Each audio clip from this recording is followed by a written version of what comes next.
चुनाव से पहले विधानसभा का आखिरी मानसून सत्र चल रहा है और ये कई मायनों में जो है वो बहुत खास है। लेकिन इसी बीच तस्वीरें आ रही है कि भाई साहब विपक्ष के नेताओं ने काला कपड़ा पहन के विधानसभा के पोर्टिको में ही धरना प्रदर्शन जो है वो करना शुरू कर दिया है। और मामला है वोटर पुनरीक्षण कार्य का। ये लोग कह रहे हैं कि भाई साहब इसके ऊपर बातचीत हो, डिस्कशन हो, ये जो आप कर रहे हैं वो कितना सही है कितना गलत है इसकी चर्चा होनी चाहिए।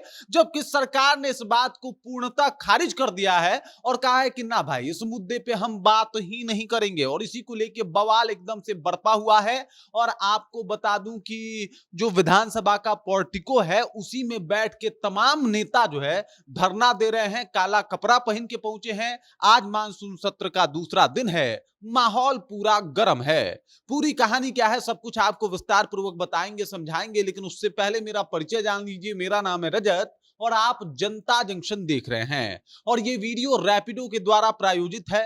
रैपिडो एक ऐसा ऐप है जिसके थ्रू आप पटना में रहकर 35,000 तक का महीना कमा सकते हैं, वो भी मोटरसाइकिल चलाकर। आपका कोई बॉस भी नहीं रहेगा और ना ही आपका कोई काम करने का टाइमिंग है। आपका जब मन करे जाइए और पैसा कमाइए। इसके लिए आप प्ले स्टोर पर जाकर रैपिडो का कैप्टन ऐप डाउनलोड करिए। उसके बाद अपने फोन नंबर से रजिस्टर करिए। उसके बाद अपना डॉक्यूमेंट डाल दीजिए, जैसे ड्राइवरी लाइसेंस, आधार कार्ड और भी जो ऐप मांगे। फिर डॉक्यूमेंट वेरीफाई होने के बाद आप रैपिडो के जरिए पैसा कमा सकते हैं, वो भी अपने परिवार के साथ रहते हुए और बिना बाहर गए हुए।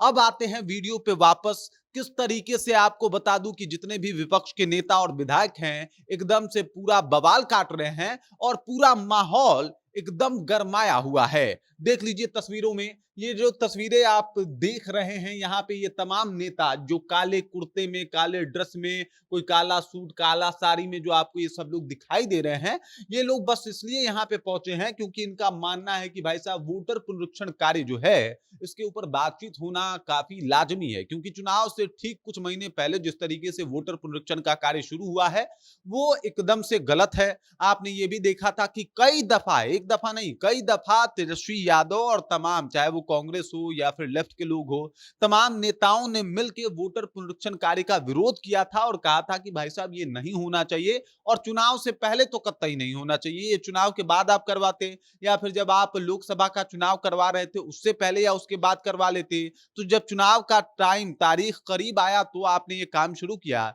इसमें बहुत सारे लोगों का नाम कट जाएगा। तेजस्वी यादव ने तो यहां तक कह दिया था कि भाई साहब सिर्फ नाम ही नहीं कटेगा, ना ना, ये समझने की भूल बिल्कुल मत कीजिए, बल्कि कटने पे आए तो आपका पेंशन कट सकता है, कटने पे आए तो आपकी नागरिकता कट सकती है और तमाम समस्याओं का सामना जो है वो गरीब लोगों को करना पड़ सकता है। इस बात का खूब मुद्दा बनाया गया था और अभी भी बनाया जा रहा है। ये आखिरी सत्र चल रहा है, आपको बता दूं कि 2025 विधानसभा का। और ऐसे में ये सत्र काफी जो है वो खास है क्योंकि ये चुनावी साल है। और चुनावी साल में जब पक्ष और विपक्ष आमने सामने होते हैं तो दोनों के तेवर थोड़े तीखे हो जाते हैं। विपक्ष का और ज्यादा तीखा हो जाता है क्योंकि इस बार चुनाव में उनको लीड करना होता है और जो पक्ष वाले लोग होते हैं उनको अपना बचाव करना होता है, यानी सेफ जोन में रहना होता है। और ऐसे में देख लीजिए कि जब पक्ष विपक्ष एक बार फिर से विधानसभा के अंदर आमने सामने हुए हैं तो उससे पहले ही पोर्टिको में बैठ के आपको ये विपक्ष के तमाम नेता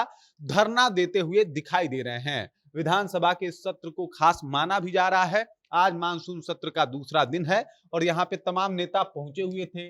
आपको बता दूं कि जो विधानसभा की कार्रवाई है वो 11 बजे से शुरू भी हो गई है। बाकी कुछ नेता अंदर भी गए हैं, लेकिन तमाम नेताओं का विरोध प्रदर्शन जो है वो विधानसभा के अंदर भी जारी रहने वाला है। मतलब ये लोग रुकने वाले नहीं है, ये लोग झुकने वाले नहीं है। इन लोगों का मानना है कि भाई साहब जिस तरीके से वोटर पुनरीक्षण कार्य करके बीजेपी अपने द्वारा कुछ वोटरों को जो है वो अंकित करना चाहती है, डालना चाहती है, जो कि गलत है। कुछ लोगों ने ये तक कह दिया कि भाई साहब जो मुंबई में हुआ वही काम ये लोग यहाँ पे करना चाहते हैं। जिस तरीके से मुंबई में कई वोटरों का नाम जो है वो जोड़ा गया और लगभग 1 करोड़ फर्जी वोट पड़े, ये कहना है राहुल गांधी का। उसी तरीके से ये आरोप लगाया गया, मतलब विपक्ष के द्वारा।